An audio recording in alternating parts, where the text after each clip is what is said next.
Hey, what's going on? So we are in the middle of a huge project. There's like 5 different things going on with this build. But I wanted to take a second to spend some time talking about this manual rack from a Civic installed on an Integra. So let me get you guys up to speed. We're doing a DA build. We're gonna make something like a track car. And when I got the car, it had no power steering. Nothing was, at least they basically cut the belt and then they removed the pulley. So that's dumb. I don't know why you do all that, but anyways, all that's been removed. The entire system, all the lines, everything. I still had some leaking going on. I thought it was my transmission fluid. It turns out there's still power steering fluid that's like in every crevice of this vehicle, and it's just everywhere. So we've got the old rack out. This is the DA Integra rack. You see the power steering. This what do they call this thing? Anyways, that's there. This rack here is a Detroit axle rack that it's part number 8380. It is for the 88 to 91 Civics. It's pretty much a manual rack. There's no power steering, anything. So when I got it, I was freaking out, man. I took this thing out the box and I'm up under the car and I'm trying to fit this thing into these little I don't even know what you call it. There's like this little clearance spot that the tie rods go through here, and then on this side the same thing, they go through here. And so what I was having a problem with is this hole here is where the steering rod on the rack goes into here, and inside the car it mounts to the other end of the gear and your steering wheel attaches to it. So I couldn't pivot the inner tie rod enough to slide it in without the top of the steering rack hitting this. And so I'm thinking, man, this is weird. I'm gonna have to end up cutting this out. You know, I'm gonna have to put a big notch here and here just to slide this rack in and line it up. But the thing I was most afraid of was when I laid it out and I'm trying to basically line up the mounting holes for each rack.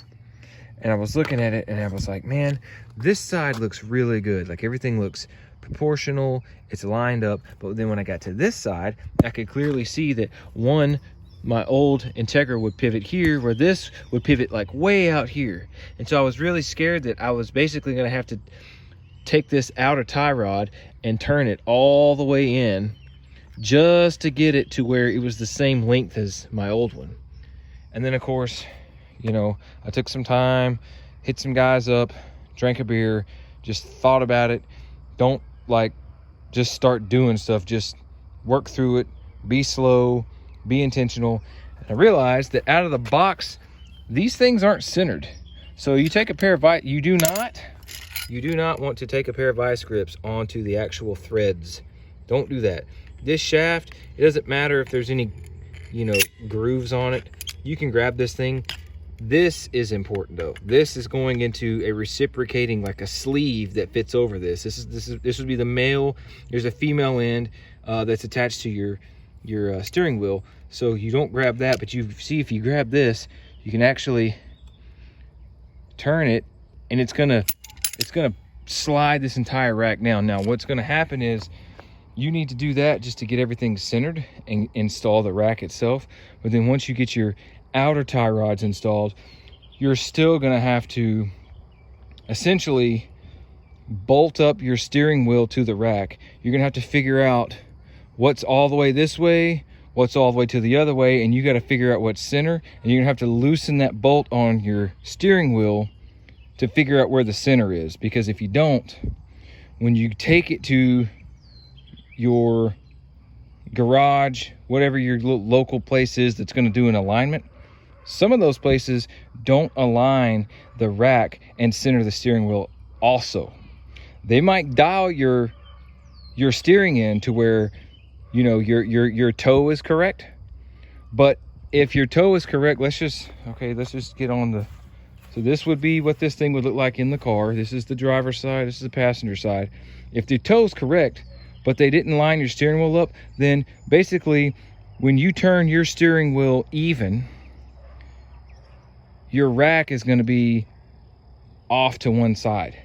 And so what that means is you might be able to turn your steering wheel 2 1/4 turns this way, but on this side you might go 1 3/4 because the rack is not centered with the steering wheel.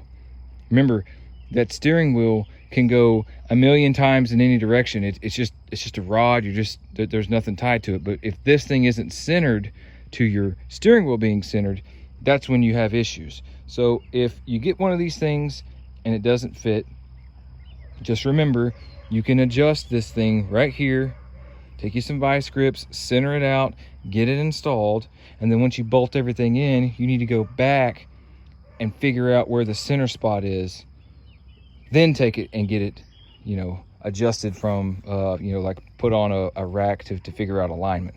Just wanted to share that real quick. Also, if you're doing a energy suspension upgrade like us, we've got the full kit here for the DA. Really easy to pop out these washers. I just had them sitting. Yeah, so the new rack came with some rubber inserts. These things basically go right here. You see how there's a metal sleeve? That's the new Energy polyurethane bushing on there, and I replace it with these. All you got to do is stick a screwdriver in there, pry it out. There is only a sleeve on one side. There's not a sleeve on both. But you also have to keep in mind that you see how the difference in the diameter of this shaft, the manual one, versus the power steering one. The stock these little bushings are bigger for this than this. So this is made for power steering. Energy suspension would be part number 100 or 10025, whatever. So what I'm going to attempt to do is I cut some of the rubber to where it's going to fit here, and then I'm just going to take this energy suspension and hopefully I can work this out to where when I put my mounting plate on this side, this would be the passenger side, that this thing will have some sort of, it's going to be uniform. It's not going to move around. That's the only thing I'm really concerned about. This side bolts in, no big deal. And of course, your tie rod's going to be fastened to the spindle. But just trying to do everything, somewhat the best way, in the right way. But also, we're on a budget, so sometimes you kind of have to bend a little bit. But hopefully, this video will help. If you have any comments, throw them in the bottom, and we'll get you taken care of. Thanks a lot.